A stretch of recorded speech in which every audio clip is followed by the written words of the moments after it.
एक तर शेतकऱ्याला तो आपण अन्नदाता म्हणतो सगळेजण. माझं म्हणणं आहे की त्याला अन्नदाताही म्हणू नका, त्याला बळीराजाही म्हणू नका. कारण अन्नदाता म्हटलं की दाता म्हणजे फुकट द्या. आम्हाला दाता नाही व्हायचंय, आम्हाला व्यावसायिक व्हायचंय. एका बाजूला दाता म्हणता, एका बाजूला बळीराजा म्हणता, एका बाजूला पोशिंदा म्हणता आणि दुसऱ्या बाजूला त्याला आत्महत्येच्या खाईत लोटता. अरे सचिन तेंडुलकरनी जर शतक मारलं, विराट कोहलीनी मारलं, तर तुम्ही त्याला चांदीची बॅट देता, मॅन ऑफ द मॅच देता. पण आमच्या बापाने या धुऱ्यावरून त्या धुऱ्यावर किती शतकं मारली असतील आतापर्यंत? आम्हाला मॅन ऑफ द मॅच नाही दिली.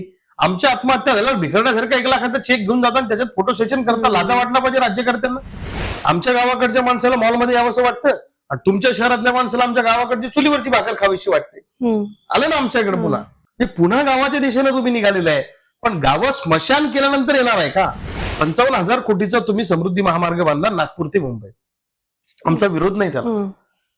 अरे पण गावाकडची माणसं लाखोच्या संख्येनं जर आत्महत्या करणार असतील तर ती माणसं मरू द्यायची, समृद्धी महामार्ग बांधायचा. राज्य कुणावर करायचं? मुर्द्यावर करता? जिवंत माणसावर राज्य करा ना.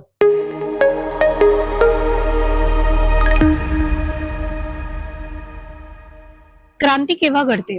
जेव्हा जनसामान्यातून एक नेतृत्व पुढे येतं, जनरेट्याचा आधार घेऊन चळवळ उभी करतं आणि आंदोलनांच्या आधारावर क्रांती घडवतं. महाराष्ट्रातील शेतकऱ्यांच्या जीवनात क्रांती घडवून आणण्याच्या ध्यासाने चळवळी उभे करणारे हे चळवळीतले मावळे रविकांत तुपकर आज आपल्या सोबत मराठी लाईव्हच्या आजच्या एपिसोडमध्ये आलेले आहेत. रविकांत तुपकर सर, आपलं मराठी लाईव्ह मध्ये खूप खूप मनापासून स्वागत आहे. थँक्यू. सुरुवात अवघड प्रश्नापासून करते.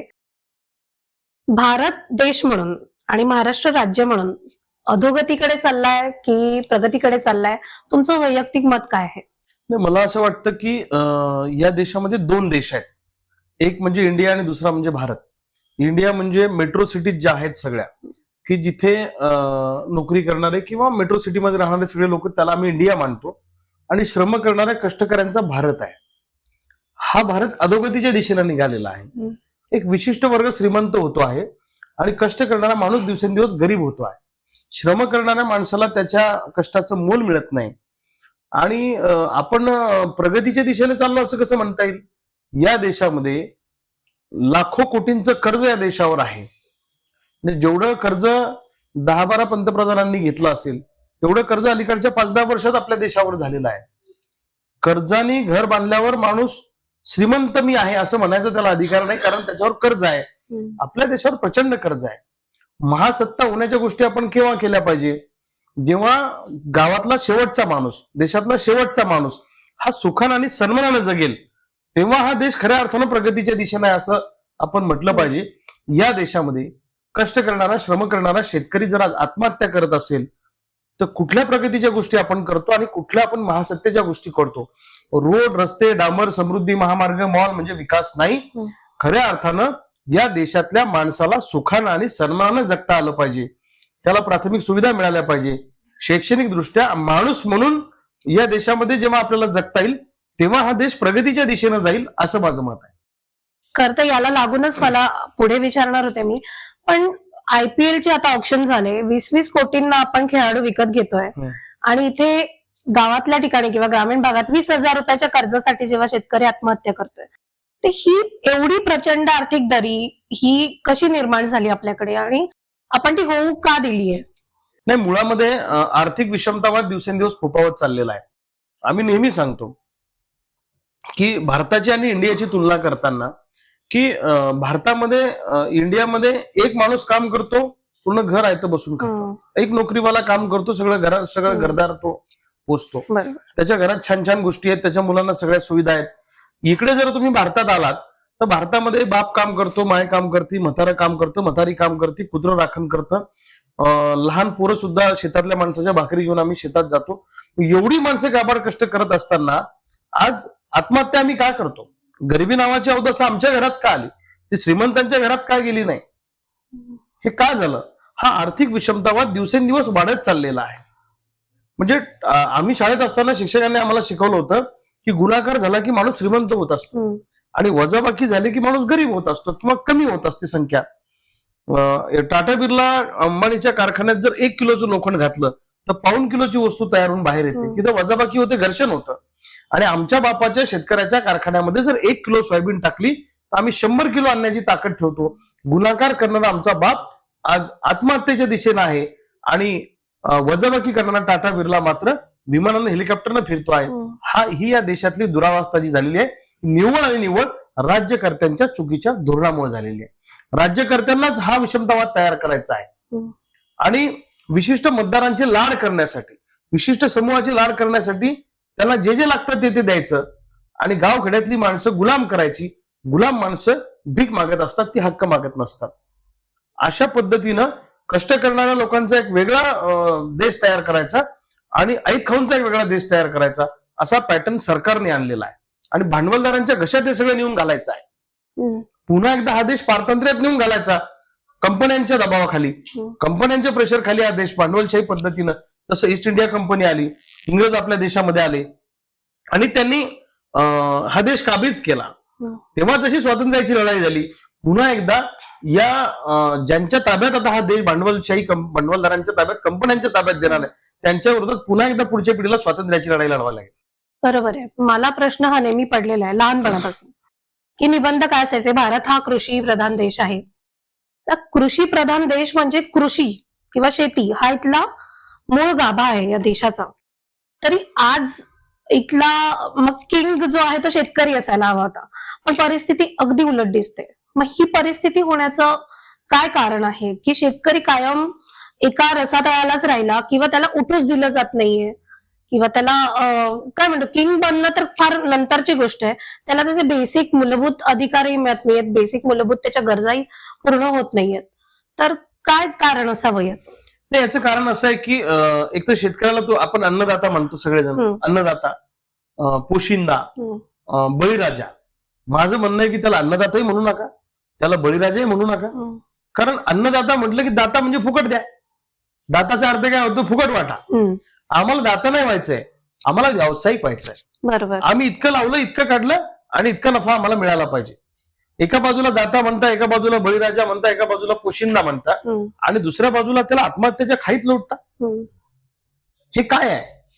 या देशातल्या शेतकऱ्यांनी जर का पेरणं बंद केलं तर इंद्रजित भालेरावांची एक कविता आहे, शेतकऱ्यांनी नाही केला पेरा तर तुम्ही काय खाल धतुरा. आणि आम्ही नाही पेरलं तर टाटा बिर्ला अंबानीच्या कारखान्यामध्ये नाही आज ज्वारी गहू तांदूळ तयार होत, तिथे नटबोड खाणार आहे का तुम्ही लोक? म्हणून आमचं असं म्हणणं आहे, या देशातला शेतकरी जिवंत राहिला पाहिजे आणि मुद्दामून, म्हणजे मी पुन्हा पुन्हा सांगतो तुम्हाला, सरकारच्या डोक्यात काय 14 कोटी शेतकरी महत्वाचा आहे का 140 कोटी जनता महत्वाची आहे खाणारी? तर त्यांना 140 कोटी महत्वाचे वाटतात मतदाराच्या दृष्टीने. हे सगळं जे काय राजकारण आणि धोरण आहेत हे निवडणुका डोळ्यासमोर ठेवून ठरवल्या जातात.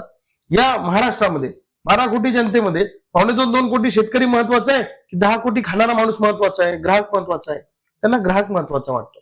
आणि दुर्दैवाने काय झालं की शेतकऱ्यांना यांनी जाती धर्मात विभागून टाकलं, दुसऱ्या बाजूला यांनी पक्षांमध्ये यांना विभागून टाकलं. त्यांना माहित आहे शेतकरी पॉलिटिकली एकत्र येत नाही आणि त्याचाच गैरफायदा या लोकांनी घेतलेला आहे. एका विशिष्ट समूहातली माणसं जर का लाखोच्या संख्येने आत्महत्या करत असतील तर त्याचा शोध घेतला पाहिजे. हे असं का होतं? कशामुळे झालंय? गरिबीमुळे हे सगळं आहे. पण मग शेतीचं व्यावसायिकीकरण करावं असं तुमचं मत आहे का? अगदी बरोबर. व्यावसायिकरण करा म्हणजे शेती हा व्यवसायच आहे ना. पहिले कसं होतं तुम्हाला सांगतो, उत्तम शेती, मध्यम व्यापार, कनिष्ठ नोकरी. पहिले नोकरी करणं कमीपणाचं वाटायचं त्या काळामध्ये, की मुलगा काय करतो तर लोक असं दबक्या आवाजात सांगायचे नोकरी करतो. आता काय, आताची काय अलीकडच्या 2-3 दशकातली पद्धत काय आहे? पहिले उत्तम शेती, मध्यम व्यापार, कनिष्ठ नोकरी. आता काय? उत्तम नोकरी, मध्यम व्यापार, कनिष्ठ नोकरी, नो छोकरी.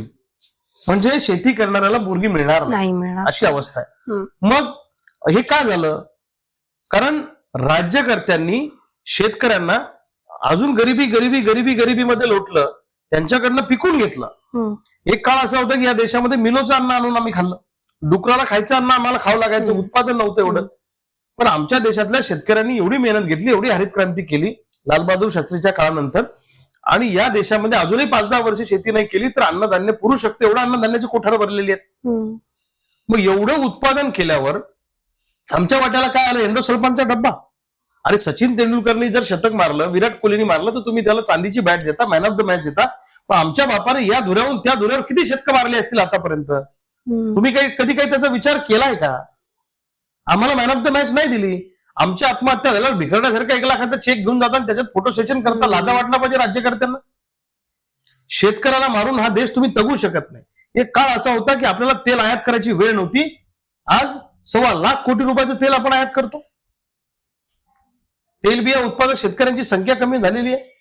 काय झाली? तुम्ही भाव देत नाही त्यांना प्रोत्साहन देत नाही. म्हणून ही वेळ खऱ्या अर्थानं आपल्यावर आलेली आहे असं आमचं मत आहे. शेतकरी जगल्याशिवाय हा देश टिकणार नाही. या महासत्तेच्या गोष्टी चुकीच्या आहेत. आणि आज तुम्ही शहरातली परिस्थिती बघा बरं काय. आमच्या गावाकडच्या माणसाला मॉलमध्ये यावंसं वाटतं आणि तुमच्या शहरातल्या माणसाला आमच्या गावाकडची चुलीवरची भाकर खावीशी वाटते. आलं ना आमच्याकडे पुन्हा चुलीवरचं मटण खायला गावाकडे यावंसं वाटतं.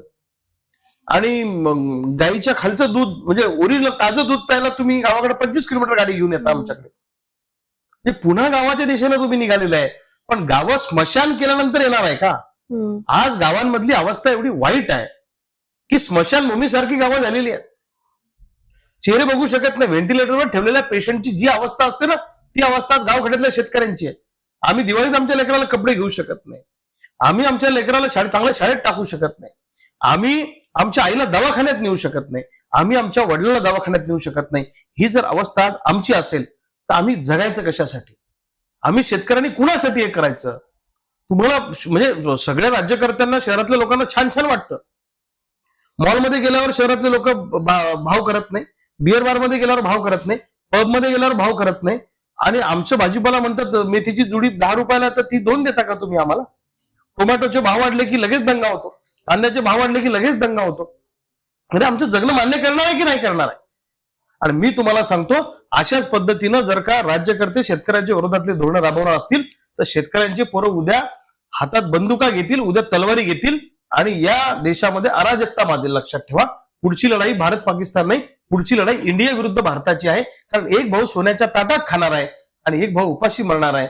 जेव्हा माणूस जगण्याच्या अस्तित्वासाठी लढत असतो तेव्हा समोरच्याच्या ताटातले हिसकावून घेऊन त्याचा जगण्याचा संघर्ष तो मिटवेल. बरोबर आहे. एक सिव्हिल वॉरची नांदी होईल असं तुम्ही म्हणता. बट नॅचरल आहे, ते नैसर्गिक आहे.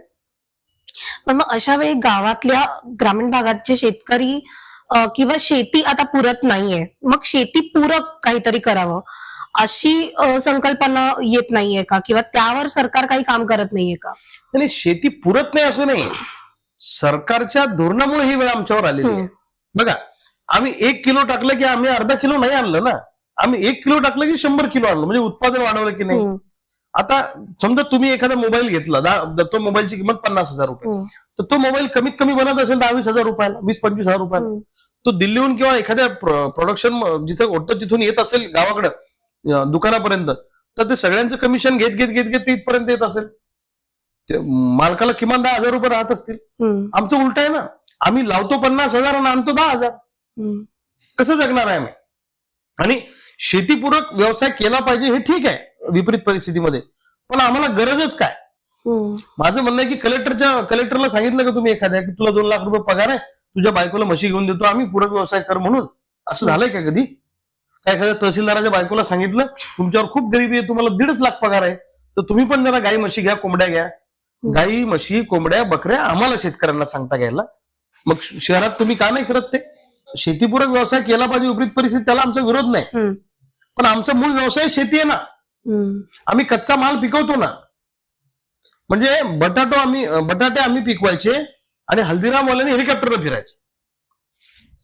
टोमॅटो आम्ही पिकवायचे, त्याचा श्वास बनवणाऱ्या कंपनीनं त्यांनी करोडपती व्हायचे. हा, आम्ही कच्चा माल पुरवतो, तर आमच्या किमान आम्हाला भाव तुम्हाला देता येत नसेल तर देऊ नका, पण आमच्या उरावून उठा. चुकीचे धोरणं राबवू नका. आता तेलाचं आयात शुल्क 30% होतं, 0 केलं म्हणजे बसा तेल आपल्या देशात येणार, आमच्या सोयाबीनचे भाव पडणार. गरज नसताना तुम्ही सोयाबीन बाहेरच्या देशातून सोयाबीन आयात करणार, जीएम सोयाबीन, म्हणजे आमचे सोयाबीनचे भाव पडणार. गरज नसताना कापसाच्या गाठी आयात करणार, आमचे कापसाचे भाव पडणार. यांच्या डोक्यात एकच आहे सरकारच्या की विशिष्ट मतदाराचे लाड करायचे आणि विशिष्ट मतदाराचे लाड करण्यासाठी गावाकडचा माणूस मारायचा, असं यांच्या डोक्यात आहे. शेतीपूरक उद्योग समजा केला आम्ही. आता आम्ही अनेक शेतकरी म्हशीचा दुधाचा व्यवसाय करतो. दुधाचा व्यवसाय काय, दूध उत्पादकांची अवस्था आहे. 34 रुपये 30 रुपये दुधाचा दर आज 23 रुपयापर्यंत आला. जर सरकारने मदत केली नाही आता दूध उत्पादकांना तर हा धंदा कोलमडण्याची शक्यता आहे. प्रचंड लोकांमध्ये नाराजी आहे दूध उत्पादकांमध्ये. अजून काय करायला पाहिजे आम्ही म्हणजे जोडधंदा करायचा म्हणजे काय करायचा. तिथं पण सरकारचं धोरण हेच आहे ना, जाचक अटी जाचक निकष घालायचे आणि मार्केटमध्ये रेट पाडायचे सगळ्या गोष्टींचे. आम्ही करायचं काय. आज पश्चिम महाराष्ट्रातलं बरंचसं अर्थचक्र हे दुधाच्या व्यवसायावर अवलंबून आहे. तो धंदा अडचणीत आणला यांनी. सहकारी साखर कारखाने यांच्या अडचणीत आणतात आणि त्यांचे प्रायव्हेट कारखाने जोरात सुरू आहेत. सहकारी संस्था यांनी गिळून खाल्ल्या सगळ्या पुढाऱ्यांनी मिळून. तिथं पक्ष पार्टी एकत्र येतात सगळे आणि खाजगी संस्था त्यांच्या बँका चांगल्या जोरात सुरू आहेत. याचा अर्थ काय. दुष्काळ पडला की शेतकऱ्यावर येतो, दुष्काळ पडला की शेतमजुरावर येतं. आमदारावर दुष्काळच पडत नाही, खासदारावर दुष्काळच पडत नाही, राज्यकर्त्यांवर दुष्काळ पडत नाही. त्यांचं ओके चाललंय. मग दुष्काळ पडला तर त्यांचे पगार बंद करून टाका ना आमदार खासदारांचे. बरोबर की चूक. बरोबर आहे. प्राथमिक गोष्टींवर खर्च करा, बाकीचा खर्च करटेल करा. 55,000 कोटीचा तुम्ही समृद्धी महामार्ग बांधला नागपूर ते मुंबई, आमचा विरोध नाही त्याला. अरे पण गावाकडची माणसं लाखोच्या संख्येनं जर आत्महत्या करणार असतील तर ती माणसं मरू द्यायची, समृद्धी महामार्ग बांधायचा. राज्य कुणावर करायचं, मुर्द्यावर करता. जिवंत माणसावर राज्य करा ना. शेवटी राज्यकर्ते हे कशासाठी असतात. राज्यकर्ते म्हणजे मायबाप असतात, राज्यकर्ते हे सरकार असतात, ते आईबाप असतात. लेकरू संकटात आलं की त्याच्या वाटेतले काटे उचलणं हे मायबापाचं काम. सरकारचं काम काय. सरकारच काय काय करेल, काय काय करेल म्हणजे सरकार मायबाप आहे. सरकारनेच केलं पाहिजे. तुम्ही गेले कशाला तिथं. फक्त मजा मस्ती ऐश आराम, फक्त तिथे बसायचं आपलं मंत्रालयात एसी मध्ये, गाड्या उडवायच्या पोलीसच्या गाड्या इधर उधर, एवढ्यासाठी गेले का तुम्ही तिथं. पण याचं कारण असं आहे का की शेतकरी संघटित नाहीये. एक्झॅक्टली तुम्ही बरोबर बोललात की आम्ही लोक संघटित नाही, याचा हे गैरफायदा घेतात. आणि पॉलिटिकली तर अजिबात आम्ही संघटित नाही. सरकार हे सगळ्यात जास्त कशाला भीत असेल तर खुर्ची जायला घाबरत. आणि आमच्या शेतकऱ्यांची पॉलिटिकल वोट बँक नाहीये. म्हणजे आता काय सांगतो तुम्हाला, सोयाबीनचा भाव मला विचारतात लोक, कापसाचा भाव मला विचारतात, कांद्याचं काय झालं विचारणार मला, दुधाचं काय झालं विचारणार. आणि मतदान द्यायच्या वेळेला मात्र हे दुसऱ्या मुद्द्यावर मतदान करणार. आता आम्ही ज्या प्रश्नासाठी लढतो सोयाबीन कापसासाठी, तर सगळ्यात जास्त क्षेत्र सोयाबीनचं मध्य प्रदेशमध्ये आहे. मध्य प्रदेशमध्ये निवडणुका झाल्या, पुन्हा भाजप झालं तिथे, गेला सोयाबीनचा भाव. याचा अर्थ असा आहे की जसं तुम्ही शहरी लोक किंवा नोकरीवाले लोक त्यांच्या मुद्द्यावर मतदान करतात. आमचे शेतकरी मुद्द्यावर मतदान करत नाही, त्यांनी आपल्या प्रश्नांवर मतदान केलं पाहिजे. यांनी सोयाबीनला भाव नाही दिला ना आपल्या, चलो इनको हटा डालो, हमारे कपास को भाव नाही दिला ना हटा डालो इनको. हे लोकांच्या डोक्यात यांनी काय केलं, यांना जाती धर्मात असं झुंजी लावल्या, भांडणं लावले, गुंतून टाकलं आणि मग हे असं वेगळ्या दिशेने यांचं सुरू झालं. आता बघा ना तुम्ही, जातीचे सगळे समीकरण बाहेर आले, ध्रुवीकरण केलं, धर्मात भांडणं, जातीत भांडणं, पोट जातीत भांडणं गेलं. मुख्य प्रश्न बाजूलाच राहिले तुमचे. आज गंभीर समस्या आहे, गावात पोरांची लग्न व्हायला तयार नाही. 100 200 पोरं बिना लग्नाचे फिरतायत. हा गमतीचा भाग नाहीये, ही चिंतेचा विषय आहे. कारण पैसे नाही ना. 1972 साली 1 क्विंटल कापूस आणि 1 तोळा सोनं बरोबरीत होतं. मग त्या तुलनेने जर का विचार केला, आज सोन्याचा भाव 60,000 60-62,000, आमचा कापूस 60-62,000 असता तर पुणे मुंबईचे पुणे आमच्या गावाकडच्या पुरांची लग्न करायला आले असतात. आज आमची आर्थिक परिस्थिती असल्यामुळं आम्ही दिसायला सुंदर असो का काय असो, आमच्याकडे पैसे नाही ना, कोण येणार ना आमच्याकडे लग्न करायला. सगळ्यात मोठी समस्या आज खेड्यापाड्यामध्ये आहे. पोरं डिप्रेशन मध्ये चालले एज्युकेशन घेऊन, नोकऱ्या नाहीत त्यांना, कुठे रोजगाराच्या सुविधा नाहीत आणि सरकार काही प्रोत्साहन द्यायला तयार नाही. तर अशा वेळी आपण काही सक्सेस स्टोरीज बघतो की अमेरिकेतून IT करून आलेला मुलगा, त्यांनी शेती केली, एवढ्या एकरवर एवढं पीक घेतलं, अशा अनेक काही छोट्या मोठ्या सक्सेस स्टोरीज आपण बघत असतो. तर जर योग्य शिक्षण घेऊन, योग्य फोकस करून त्या विषयावर हे अशा पद्धतीचं उत्पन्न काढणं किंवा ते मार्केट करणं शक्य होत असेल, तर शेतकरी मार्केटिंग मध्ये पण कमी पडतोय का असं वाटतं का तुम्हाला. आमचं काम काय, कच्चा माल तयार करणं. तुम्ही धोरणच जर का आमच्या विरोधात राबवली, सरकारने धोरणच असं राबवलं की या सगळ्या जातीला, समूहाला या मालाला भावच मिळाला नाही पाहिजे, तर आम्ही कुठं मार्केटिंग करायचं. मार्केटिंग करणं सरकारची जबाबदारी आहे. आमचं काम फक्त कच्चा माल पिकवणे आहे, त्याचं मार्केट करणं, मार्केट उपलब्ध करून देणं, सुविधा करून देणं. आता समजा तुम्ही सांगा, एखादा कारखानदार जेव्हा कारखाना टाकतो, साखर कारखाना टाकतो, तेव्हा त्याला सरकार वीज देतं, त्याला पाण्याची व्यवस्था, सगळ्या व्यवस्था सरकार उपलब्ध करून देतं प्रायोरिटीने. मग शेती हा आमचा कारखाना आहे, तर तुम्ही आम्हाला पूर्ण वेळ वीज देत नाही, तुम्ही आम्हाला पाण्याच्या सुविधा उपलब्ध करून देत नाही, तुम्ही आम्हाला बिनव्याजी कर्ज देत नाही. मग आम्ही करायचं काय? आम्ही काय करायचं मला सांगा तुम्ही. कसं जगायचं आम्ही? काय करणार आम्ही? तुम्ही आम्हाला बेसिक गोष्टी का उपलब्ध करून देत नाही? आता तुम्ही सक्सेस स्टोरीचं सांगता की परदेशातून आला, इकडे केलं. कसं आहे, एखादा सक्सेस होतो आणि तो सीझन पाहून होतो. ओके. म्हणजे समजा एखाद्याने परदेशातून आला आणि त्याने ठरवलं की मला 20 एकर टोमॅटो लावायचे, तर त्याला 5 वर्षातला एक सीझन गावतो, असं सलग नाही गावत. अच्छा. हा, एखादा सीझन गावतो. आता समजा कांद्याचे भाव ज्या वेळेला वाढले होते, थोडेफार बऱ्यापैकी होते, तेव्हा ज्यांचा कांदा मार्केटमध्ये आला त्यांचं जमलं थोडंफार. पण 20-10 वर्ष त्यांचं जमलं नाही, त्याचा कोणी विचार करत नाही.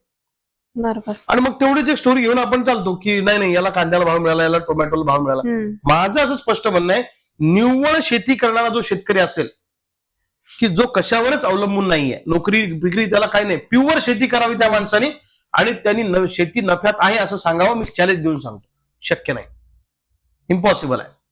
हे जे तुम्हाला स्टोऱ्या सक्सेस स्टोरीवाले बऱ्यापैकी दिसतात ना, ते कुठेतरी नोकरीला असतात, त्यांचा कुठेतरी व्यवसाय असतो, तिकडचा पैसा इकडे टाकत असतात, आणि कधी कधी एखादा सीझन सापडतो आम्हाला. ओके. असं सगळे सीझन सापडत नाही. 10 वर्षातनं एक सीझन, 5 वर्षातनं एक सीझन. पण त्यातही पुन्हा मग सगळे गळ्यात माळा घालणार त्या ह्याच्या कांद्याचे भाव वाढले म्हणून आमदार सभागृहात जाणार, सगळे बोंबलणार. मला सांगा, कांदा ही काही जीवनावश्यक वस्तू आहे का? कांदा खाल्ला नाही म्हणून एखादा माणूस पाय खुरू मेला, असं काही उदाहरण आहे का? स्वस्ताच्या काळात तुम्ही कांदा घ्या, तो ज्यूस करा, चांगला ठेवा, तुम्हाला परवडत नसेल तर. बाकी ठिकाणी कुठेच लोक भाव करत नाही. म्हणून मला असं वाटतं की असं काही शेतकऱ्यांनी शिक्षण घेऊनच शेती केली पाहिजे असं म्हणायला काही कारण नाही. मी असं मानतो की शिकलेल्या लोकांपेक्षा आमच्या बापाला जास्त कळतं. आता उदाहरण तुम्हाला सांगतो, आर्किटेक्ट झालेला किंवा इंजिनिअरिंग झालेला पोरगा पोरगी, त्याला जर एखाद्या बिल्डिंगचा नकाशा काढायचा असेल तर त्याला स्केल पट्टी लावावी लागते, त्याला खूप अभ्यास करावा लागतो, त्याला ते डोकं लावावं लागतं त्याच्यामध्ये दिवसभर.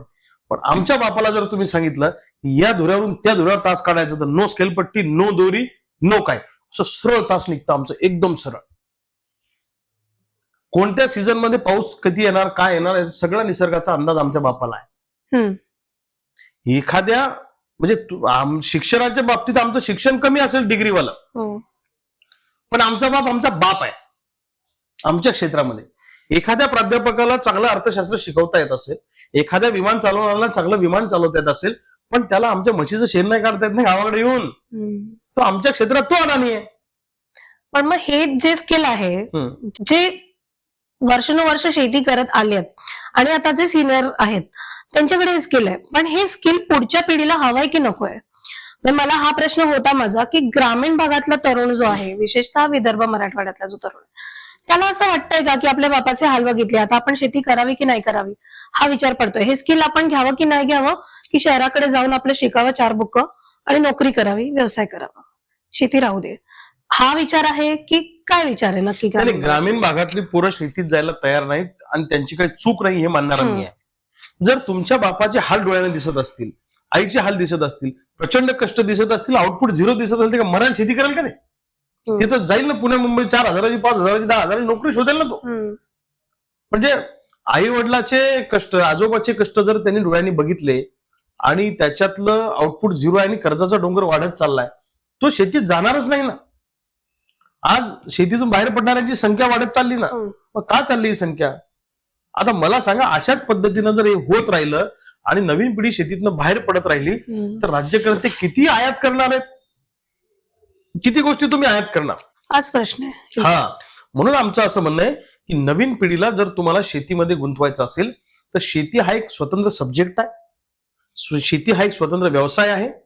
जसं इतर व्यवसायाला अंबानी अदानीचा उद्योग तोट्यात गेल्यावर तुम्ही राईट ऑफच्या नावाखाली त्याचं कर्ज माफ करता की नाही? करता की नाही? सरकार करतं की नाही? बरोबर आहे. पण आमचा उद्योग तोट्यात गेल्यावर तुम्ही आम्हाला राईट ऑफच्या नावाखाली माफ करा.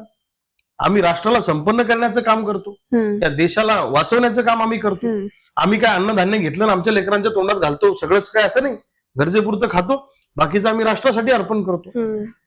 राष्ट्र निर्माणाचं काम आम्ही करतो. बरोबर. त्यामुळे जितका जवान काम करतो देशाच्या सीमेवरचा, तितकाच आमचा किसान सुद्धा काम करतो. त्यामुळं जवानाला ज्या पद्धतीनं देशाच्या बघितलं जातं त्याच पद्धतीनं शेतकऱ्याला सुद्धा बघितलं पाहिजे. किती समस्या येतो आमच्या, बघा ना तुम्ही. आम्हाला पाणी नाही शेतीमध्ये, आम्हाला पूर्ण वेळ वीज तुम्ही देत नाही. मला सांगा, मुंबई पुण्यातली जर का लाईट गेली ताई, तर 10 मिनिटं जर 15 मिनिटं जर का लाईट गेली तर मुख्यमंत्र्याची खुर्ची हलवतात लोक. तिथं असं मुंबई 8 दिवस अंधारात आहे असं ऐकलं का कधी? तर पुणे मेट्रो सिटी 10 दिवस अंधारात आहे असं ऐकलं कधी? असं नाही होत. आम्हाला 2-2 महिने डीपी नसते जळालेली आमच्याकडे.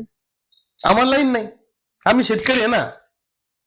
आम्हाला लाईट नाही, आम्हाला पाणी नाही, आम्हाला सुविधा नाही. जंगली जनावरांचा प्रचंड त्रास आहे आम्हाला. आमच्या पिकामध्ये ते घुसतात, 50% नुकसान करून जातात आमचं. शेतीला कंपाऊंड सरकार करून द्यायला तयार नाही. मुळामध्ये बेसिक आहे की उत्पादन खर्चावर आधारित भाव द्या. द्या म्हणजे तसं धोरण राबवा. जर आम्हाला 50 रुपये एखाद्या गोष्टीला पिकवायला लागत असतील तर आम्हाला किमान 60 रुपये मिळाले पाहिजे ना. बरोबर. इतकी बेसिक गोष्ट आहे ती. पण सरकार मुळात काय करतं, आता तुम्हाला मी सांगतो, सोयाबीनचा 1 एकराचा खर्च आमचा 36,000 रुपये यावर्षीचा, आणि 4 क्विंटल आम्हाला ऍव्हरेज आहे. 4,500 भाव आहे. 4 चोक 16 वरचे 2 18 लावले 36 आणले 18. कसं जगायचं आम्ही, सांगा तुम्ही. काय करायचं आम्ही? पण मग हे भाव आधीच ठरवून ठेवत नाही का सरकार, की या सीझनचा हा भाव आहे? सरकार किंवा ठरवतं. चर्चा करून की उत्पादन खर्च तुम्हाला किती येणार आहे बाबा, तर या हिशोबाने आपण भाव ठरवू. अशा पद्धतीची कोणतीच धोरणं सरकार आखत नाही का? सरकार ठरवतं, पण सरकार काय करतं, उत्पादन खर्च काढताना देशातल्या सगळ्या कृषी विद्यापीठांकडून उत्पादन खर्च मागवतं थ्रू स्टेट गव्हर्नमेंट, आणि मग तो आला की त्याची सरासरी काढतं. हे इतके चाणाक्ष आहेत, हे पहिले भाव फिक्स करतात आणि मग उत्पादन खर्च फिक्स करतात की याच्यावर भाव नाही गेला पाहिजे असं फिक्स करतात. आता सोयाबीनचा सरकारी हमी भाव किती आहे? 4600 रुपये. अच्छा. 4600. आणि उत्पादन खर्च आमचा किती आहे पर क्विंटलचा? 7,000च्या पुढे. बापरे. हो, 7,000 7,500 रुपये उत्पादन खर्च या वर्षीचा. मग 7,000 लावायचे आणि 4600 घ्यायचे का? 4600 सरकारी भाव आहे आणि 4700-4600 प्रायव्हेट मार्केटचा भाव आहे. सारखंच आहे ते. सारखंच आहे. हो हो. उत्पादन खर्च पकडताना हे प्रत्यक्ष लागणारा खर्च नाही पकडत.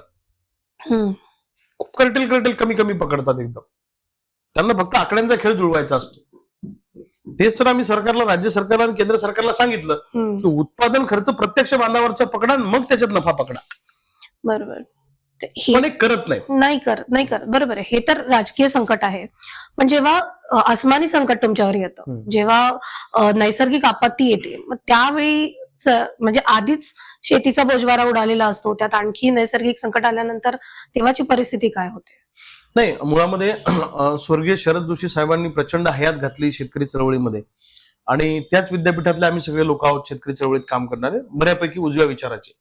तर त्यांनी असा एक सिद्धांत मांडला होता की नैसर्गिक संकटांचा जर का 100 वर्षाचा अभ्यास केला तर दर 3 वर्षांनी एक नैसर्गिक संकट येतं शेतकऱ्यांवर. तर त्याच्यासाठी सरकारनं एक वेगळा फंड तयार करून ठेवला पाहिजे डिझास्टर मॅनेजमेंटसाठी, किंवा एक आपत्कालीन परिस्थितीतला फंड ज्याला आपण म्हणू. कारण आता ते संकट तर काही विचारून येत नाही. बरोबर. त्यामुळं अशा संकटाच्या काळामध्ये मदत करणं हे सरकारचंच काम आहे ना. त्याला काय अमेरिकेचा राष्ट्राध्यक्ष मदत करणार नाही, बरोबर की नाही? असं आहे की छत्रपती शिवाजी राजांच्या काळात ज्यावेळी दुष्काळ पडला तेव्हा महाराजांनी शेतकऱ्यांना अवजारं दिले, बियाणं दिलं, बैलजोडी दिली, नांगर दिलं, सगळं दिलं. कारण अडचणीच्या काळात मदत राजाने करायची असते, संकटाच्या काळामध्ये. मग आज अशी नैसर्गिक संकट आल्यावर कोणी मदत करायची? आमचा राजा म्हणजे सरकार आहे, यांनीच मदत करायची असते. हे वाऱ्यावर सोडून देतात आम्हाला अशा वेळेला. मग कसं जगणार आम्ही? वाईट अवस्था आहे. या असे संकट आता वाढत जाणार आहे, कारण ग्लोबल वॉर्मिंगचा विषय अत्यंत हॉट आहे जगामध्ये. आणि अशा ग्लोबल वॉर्मिंगमुळे काय होणार? वाढत्या तापमानामुळे आता पावसाळ्यात हिवाळा होणार, हिवाळ्यात उन्हाळा होणार, पाऊस कमी जास्त होणार, अवेळी पडणार, आणि वातावरणातल्या या सगळ्या बदलांमुळे शेती धोक्यात येणार. मग अशा वेळी यांच्याकडे फंड असला पाहिजे, यांच्याकडे एक मोठा निधी असला पाहिजे. अशा काळामध्ये पटकन मदत करता आली पाहिजे. बरोबर.